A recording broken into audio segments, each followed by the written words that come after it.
All right, so we've talked a lot about KAs, pKas. Those are ways to quantitatively discuss acid-base chemistry. But we are trying to get more of a qualitative understanding of acid-base chemistry, and that will kind of be our first mode into understanding reactivity. So what's the stronger acid? Why is it stronger? That's dependent on its molecular structure often. And we want to be able to draw these trends so that we can understand and learn new reactions in a more intuitive manner instead of having to kind of memorize everything. So we have to kind of build these patterns of understanding of the reactivity. So how do we do that? So how do we compare two acids qualitatively? This is right from your course packet.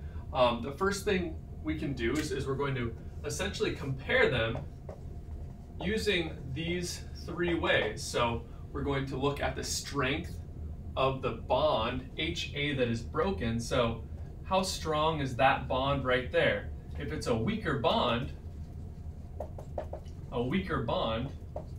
that's going to be a stronger acid. And as far as bond strength, one way to know if a bond is strong or weak, something that often predicts that, is bond length. So if we have a weaker bond, that means that it's generally a longer bond. Longer bonds are weaker bonds, so a longer bond is a weaker bond. So that's one thing we can do. Another thing that we can do is look at the electronegativity of the atom A of HA. So essentially, the more electronegative atom is going to pull electron density away from that HA. So it will make this kind of dipole. There'll be a partial negative there, a partial positive here, and the bigger partial positive generally means that it is a stronger acid.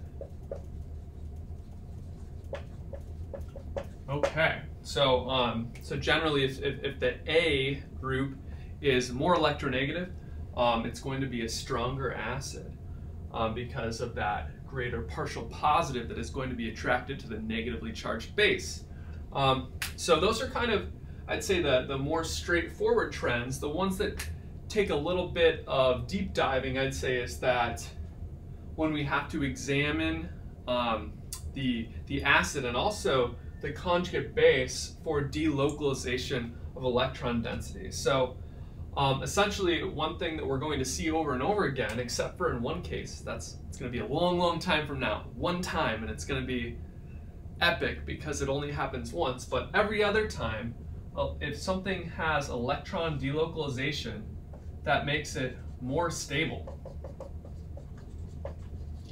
So, so we examine the electron delocalization of the conjugate base. If there's more delocalization, then that would make the conjugate base more stable. So how does that relate to the conjugate acid? If we have a stabilized conjugate base, that came from a stronger acid. So the stabilized conjugate base comes from a stronger acid. So the more, I guess I'll add that here, the more stabilized conjugate base comes from the stronger acid. So how do we look at acids then? Well, if we have HA, that's the acid.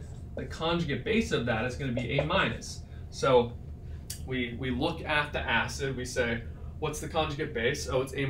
Well, is that negative charge delocalized in that species at all? If it is, that's going to be something that stabilizes it.